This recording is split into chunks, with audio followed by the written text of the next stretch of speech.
Good morning. The year 2017 is over, and all the fears and panic about economy were there at that time. And I feel at times that protectionism and panic, basically these two P's, marked the economic scene last year. But do you remember all the things that happened? So let's encapsulate the top trade stories of 2017, especially as far as Canada is concerned. In Canadian economy, we are dependent on, to a great extent, United States, and now internationally, because we have somehow or the other adjusted our economy as an ancillary economy to the others. Instead of being absolutely self-reliant and self-sufficient, we let others direct our economy. The success of China has been primarily because till they became a world power, they did not permit their economy to be directed by anybody. They were a cloistered society. No, I'm not advocating isolation or an attitude of moving away. No. But we have to learn our lesson. How protectionism resulted in panic and how we reacted, sometimes correctly, but mostly in a manner that doesn't befit us. From NAFTA to Trans-Pacific Partnership, a possible bilateral trade agreement with China, and every flashpoint in between the year of 2017 has been a tumultuous one for global traders and export-dependent industries as Canadian industries are, because the local consumption is just too low. As the world continues to grapple with a rapid spread of protectionism and absolute unpredictable US attitude towards commerce being oriented by only one factor, and that is America first. So let's take a look at the major top stories of 2017. First is NAFTA. President Trump was loud and clear on this campaign trail that Canadians and Mexican negotiators have taken advantage of US generosity and lightheartedness, and NAFTA doesn't allow a plain, level field for the industries in US to compete with their competitors in Canada and Mexico. So he wanted an overhaul. As a matter of fact, if he had his way, NAFTA would have been thrown in Atlantic long back. But he still did not want to hurt the relations with two neighbors, one to the north, the other to the south. But he didn't want to go back on his promise as well. And till today, the so-called extreme demands of US have practically suffocated NAFTA.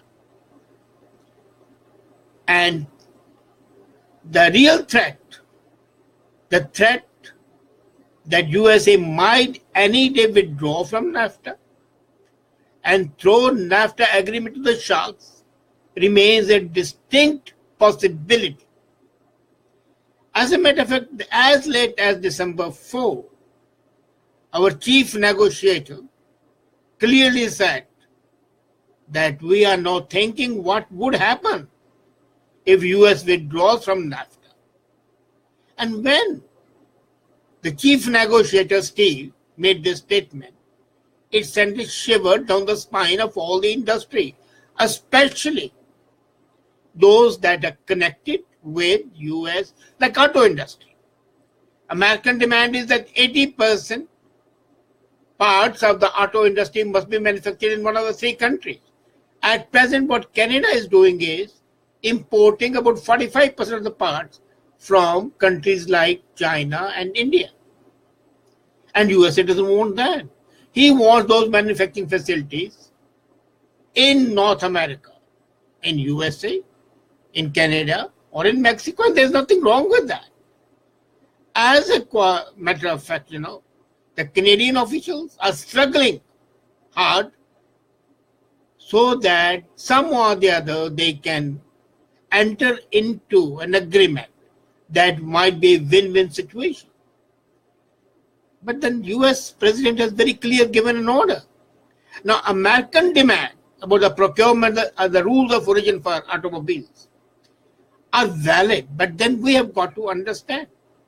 Now, Canada's supply management system, dispute resolution, 5-year sunset clause have been deemed unworkable by both Canada and Mexico. But America is not budging. Enough, this is amazing. There's a foreign minister who's leading the talks and not the trade minister, not the economics minister for economy. And she says that Canada is not prepared to sign a renegotiated deal for the simple sake of having an agreement. So she wants a good deal. As a matter of fact, when you are dealing from a position of strength, then you can want a good deal. But when you are not dealing from a position of strength, you have to say what you can. South of the border, a US exit from NAFTA is growing. And people who are there from the base of Trump is loud and clear why the delay is there. So that the 6th round now of NAFTA is supposed to take place on January 23. It will continue to January 28 in Montreal. Let's see what happens. But my fear is that NAFTA is dead as a frozen fish. The second major development was TPP. President Obama was quite hung-over about TPP, saying that a new era is opening. And Canada jumped in the scene without thinking, as even at that time I had said, that Canada, though is a part of Pacific, is not primarily a part of the Trans-Pacific Treaty because its major partners are not there. But it did make sense at that time, since Obama was the main protagonist and our main partner is USA. But the moment America withdrew, TPP collapsed like a house of cards. However, Canada and a few other countries formed TPP 11. That's 11. It's 14 countries, now it was 11 countries. And then they want to rename it. They have called it Comprehensive and Progressive Trans-Pacific Partnership. Now, basically, the word progressive was incorporated at the insistence of Canada. The progressive trade agenda is a contradiction in terms. Progressive is a catchword, a buzzword used by the politicians of the left. Otherwise, you don't use this. But what happens is, it was thought that in November, in a side meeting of TPP members, when Asia Pacific Economic Cooperation meeting was taking place in Vietnam, they would be meeting. But unfortunately, Justin Trudeau went missing at that meeting. At that time, Australian accused Canada of sabotaging the entire trade deal, but Canada didn't accept it. And Canadian International Minister Champagne said, we had never any intention of coming to the meeting, but if you have made an international commitment and then you don't show there, even when you are there, leaves a bad taste in the mouth. Whatever the reasons, this new TPP, the Progressive Trade Agenda, did not impress the Japanese, a major trading partner in any Pacific deal.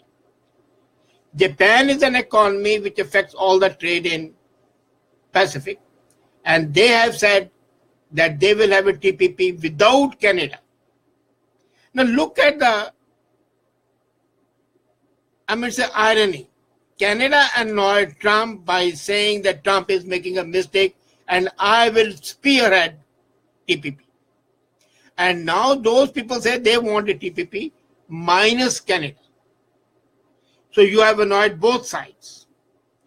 This is what happens when you take decisions without considering the positives and the negatives, without taking into consideration the pros and the cons.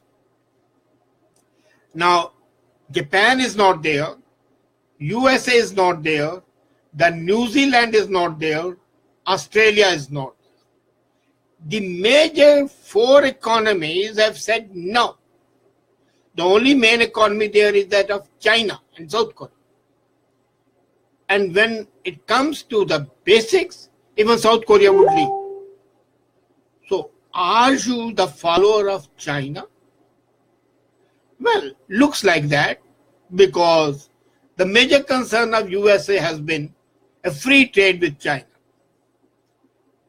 It was September 2016 that they had started exploratory talks for a free trade.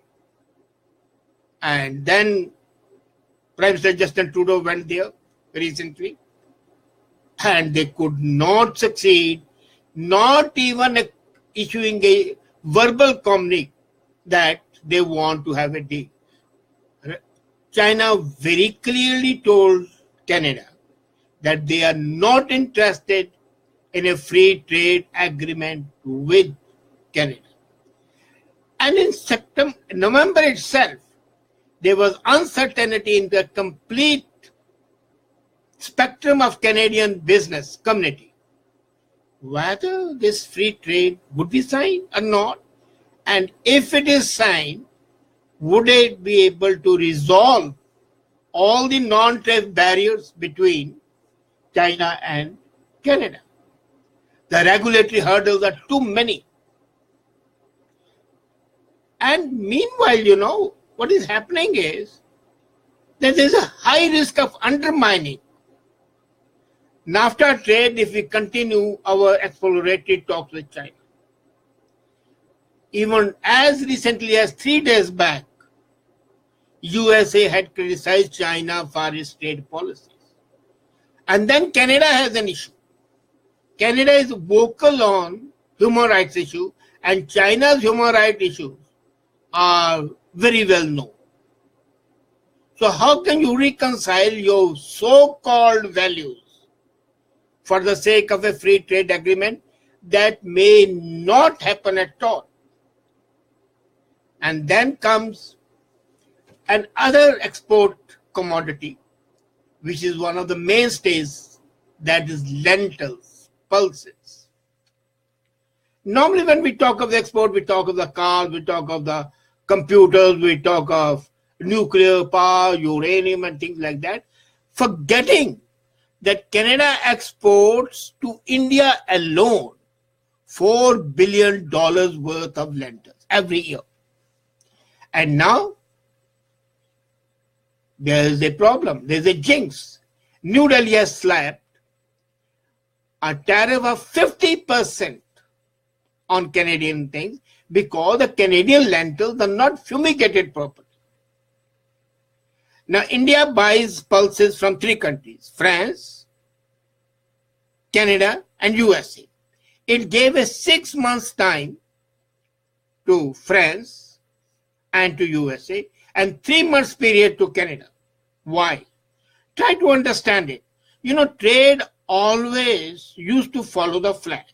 But here that means that they understand, the Indians understand that they can twist the arms of Canada because Canada is now surrounded by its own mistakes, the errors of omission and commission. In November, the Bains and 2 other ministers went to Canada went to India to plead with the Indian government to withdraw this 50%, and all their efforts were of no avail. And naturally, even before they had gone, if you remember, I had said very clearly that the demand of India is very, very justified, and they have got to, the new government has got to protect the lives of the people. Now, there is nothing wrong with the demand they are making, that either you fumigate before you export, or they'll fumigate it at the ports when the lentils arrive in India, and that cost would be incurred by you. That's a 50% duty. Now, senior trade officials who have repeatedly traveled to India, capped by the ministerial visit, the 3 senior ministers, shows that there has been no result, no praiseworthy result. So on all fronts, whether it was a trilateral relationship with Mexico and USA, or a multilateral relationship like in TPP, or bilateral relationships as with China and India, 2017 has been a year of letting business people sweat, making them feel anxious and uncertain. Let's see what happens in 2018. Thank you.